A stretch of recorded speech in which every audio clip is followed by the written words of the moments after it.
Most Americans have it on their bucket list, often right up at the top. Visit Australia and New Zealand before cashing in their chips. Pamela and Craig Benjamin understand why. They had family and friends, careers and comfort in the land down under. Until a job offer came from half a world away, enticing a comfortably established couple to move to a land of four seasons and funny slang. They're here today to tell us why. Pamela, Craig, welcome to Feel Like You Belong. Thank you, Alan. Thank you. Great to be here. So right off the bat, Australia, it is on the other side of the world. How long does it take to get there? Oh, a long time. Because first of all, we're here in Grand Rapids. You have to fly usually to the west coast. So that's a good 4 or 5 or 6 hours. Then you have to wait a while. And then it takes you anywhere from 13 to 14 hours to fly from the west coast to Sydney, Australia. So we're looking at 20 hours of airtime. We are looking at 20 hours of airtime. So bring your crossword puzzles with Yeah, you. there's always that moment where you draw level with New Zealand and you think, I just want to get off now. Bail me, yeah, give me the parachute. I'll just jump. Yeah, go from here. Good, good. And so, Craig, the other thing in the intro, I had mentioned the land down under. Yeah. How does that sit with people from that part of the world to be called down under? Well, it's sort of become a badge of honour today, even though it's a product of sort of early European map making and this whole idea that Europe has to be at the centre of the world. So everything else in the world is sort of arranged in relation to Europe somehow. So of course Australia ends up way down in the bottom corner there, right? But as we know, the Earth is a spinning globe, so it could have been anywhere. But Australians sort of, they joke about it now, and they'll produce maps down there that have flipped the world. So at the very top is Australia, and everything else is sort of underneath Australia. That's very arbitrary, but it's fun. And Aussies are proud. There's so many songs, as you know, I come from the land down under. Sure. It's become a badge of sort of honour in a way. Awesome, awesome. Yeah. So both of you have interesting life trajectories. You've started in one endeavor and totally changed your careers. So, Craig, you were originally a musician, and now you're a professor of history. Yeah. Pamela, you were a businesswoman. You're doing artwork now. You've also started a blog. Do you want to talk about that transition? Maybe Pamela first? Yes, it was an amazing thing to come here because I think it allowed me to be someone else. I didn't know anyone here, and so I could become who I really wanted to be. What sort of business were you doing before? I actually had a travel company which we didn't work with the public, we worked with performing arts groups, and I set up tours for them overseas and into Australia and New Zealand. And dance groups, yeah, choirs. Yeah, all sorts of groups came. I actually had the PURDUE VARSITY GLEE Club come and do a tour to Fiji, New Zealand and Australia, and I organised all their performances for them. So wonderful. With things like that, it was, and then after a year or so, Craig asked if we could do special interest tours, and so we did, and he was very interested in hiking, and he did hiking tours, and then he did led a tour of people who were interested in jazz, and he took them to Europe for the 5 major jazz festivals of the European summer. So it was that, but I closed the company when we moved here. So, and how did you get interested in doing art? It was by accident, really. I saw someone else doing what I do, which is I take windows, old windows, and they must have the glass intact. And I glue buttons and beads and bits of glass onto them, and at this moment in time I'm interested in landscapes. I do landscapes. Okay. And I do big ones and slightly smaller ones, and I've been an art prize 5 times. So, Yeah. And how has that experience been? Because art prize has become huge. Well, it's you have to enter it knowing that it's exposure. And it's also immersion for yourself in meeting other artists and seeing other forms of art.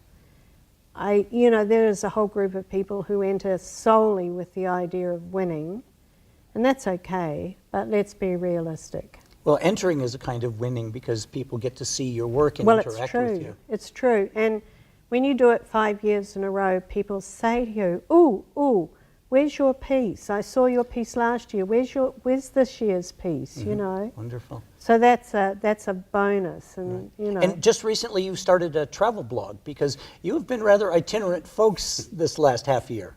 We went to Europe for 6 months, and we lived we did a lot of traveling, but we also lived in 3 different places.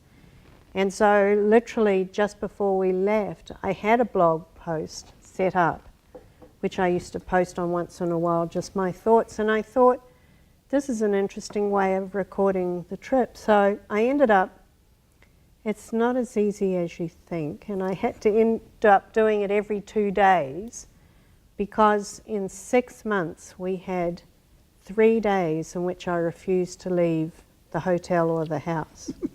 So we're very busy. Right? So we were out every single day doing something, and Craig became the chief photographer. He would say, I think this is another bloggable moment, dear. And So what kind of response are you getting online? I had a lot of people read it. Okay. A lot of people read loved it. it. And people now say to me when I'm back here, I read every single one, and there were how many? 95, I think. 95 posts. Yeah. Awesome. No, You that- probably encourage some more world travel too.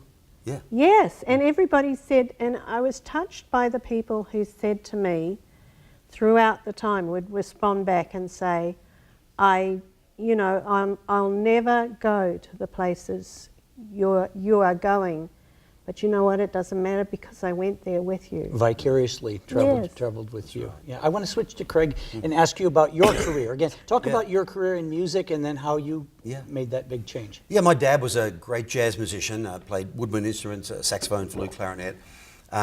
He discouraged me from pursuing a professional music career, even though he was a professional standard player, but he was a journalist as well, and then supplemented that with playing great jazz. But I went to university for a couple of years. I then dropped out because all I wanted to do was play. So much to my parents' horror, I dropped out. I moved to Sydney with my best friend, and for the next 25 years, I made my living playing jazz and popular music, doing a lot of teaching, private lessons, and doing some composing and arranging of music and so on. It's a precarious way to make a living, in a small country like Australia with only 20 million people. It's hard to make even in New York City, it's hard to make a living, right, as a jazz musician. So I always had in the back of my mind that, I had loved sort of academic stuff earlier on. I enjoyed being at university.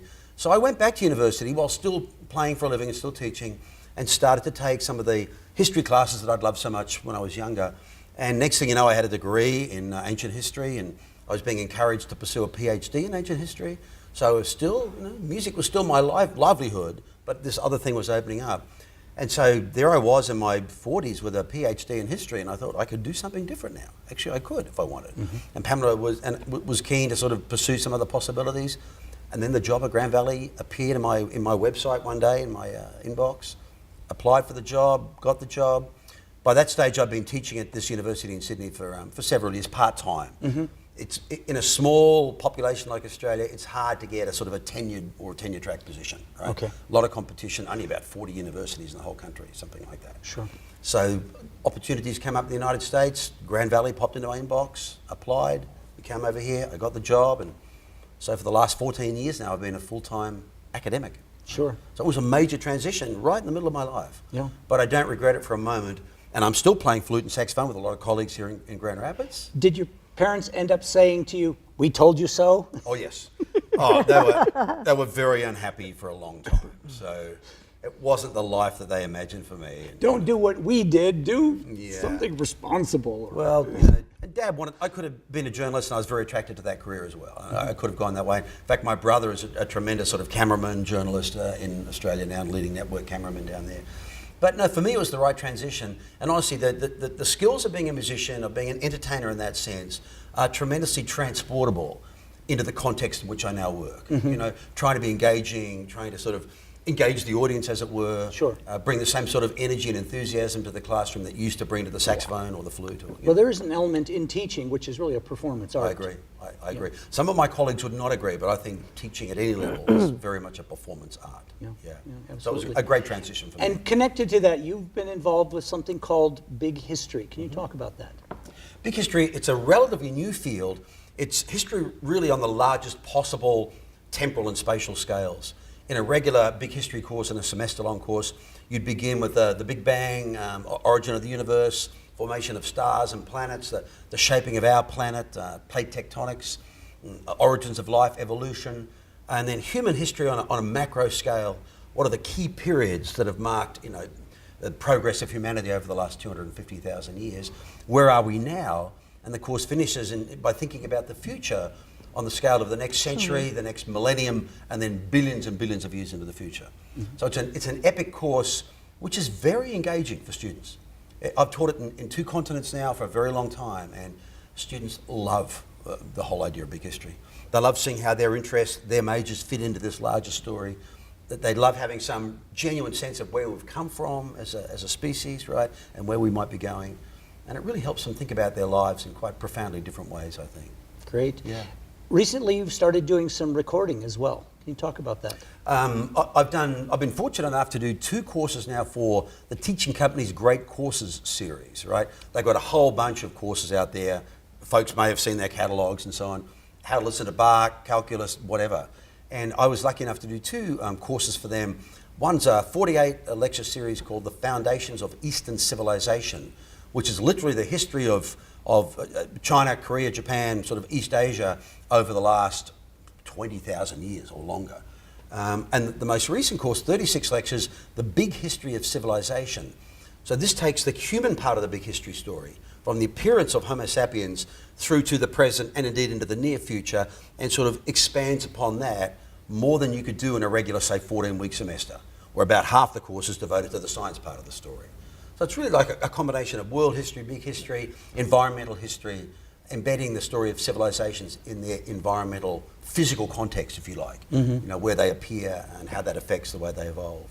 So those 2 courses are now available. And So now, are these available, say, on Netflix or in educational catalogs, or how do people get this? not Netflix yet, but the Great Courses, just go to the Great Courses or the Teaching Company, go to their website. The Great Courses Plus is now available, where you can just download, you pay a reduced price, you can download it directly to your computer. A lot of people still buy DVDs or CD, box sets that come with a little booklet and all the CDs and so on. So it's a commercial product that people can buy. Okay. But, it's just a very good company to work for, very professional. Okay. And I think folks would find them entertaining anyway. Awesome. Yeah. Pamela, earlier on we were talking about adapting to a new place. And early on when you came to Grand Rapids, the realtor was taking you around and said, well, I want to show you a place because I think you belong there. Can you talk about that? Yes, it was, I didn't realize you were supposed to look online for yourself for houses. I'm like, no, that's not how it works in Australia. So The realtor's the person and they show you the that's options. right. I thought she Take would you shut, around. but anyway, she said, all right, I found 4 houses for you to look at. And she said, the first one we're going to look at is in Easttown, and I'm showing it to you because I think you might be an Easttown sort of person. So for our viewers who don't know Metro Grand Rapids, what is the Easttown neighborhood? Yeah, Easttown neighbourhood is tucked between downtown Grand Rapids and East Grand Rapids, and it starts at the sort of what is the end of Heritage Hill and goes through to... What characterizes the neighborhood? It's old. It was mostly built in the 1800s, so there's not a lot of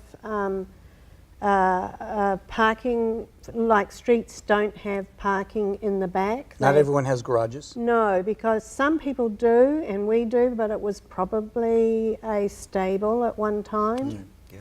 And these are grand old houses, a lot of them, because it was a reasonably wealthy area where the attics, two doors down from us, the attic was the maid's room. Okay. So... What's the ethos of... Well, now it's very, what's the word I'm looking for? I guess it's... Tolerant, it's multicultural. It is multiculturalist. It's not as it's not as divided even as it was when we first moved in. It's much more sort of, banding together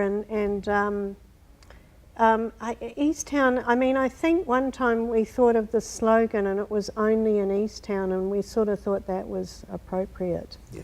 So there's a sense of identity, like we are a neighborhood. Well, very Cohesive. strong, very strong, Okay, very much so. and actually very influential, because they with the city especially, they're very like, no, I don't think we want McDonald's in the middle of Easttown, really. I don't think that would be something we really want.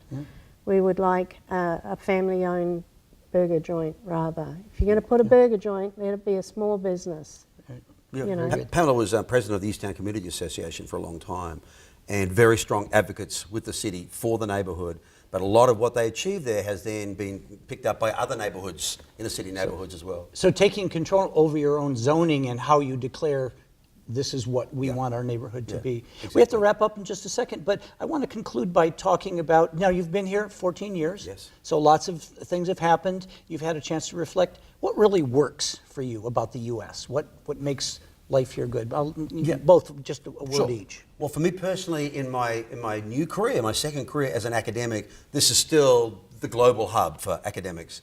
So Grand Valley, it's not a particularly famous university. It's sort of tucked out of the way here in West Michigan, but it's been an incredible base for me to establish these connections with groups like the Teaching Company, with publishers, opportunities to travel extensively in the country. I do a lot of work for the College Board with the AP exams and so on. So the opportunities, it's sort of a cliche, United States, land of opportunity. In my field, it's very much worked out that way. Awesome. And these opportunities would not have happened anywhere else, I don't think. Fantastic. Pamela, last word.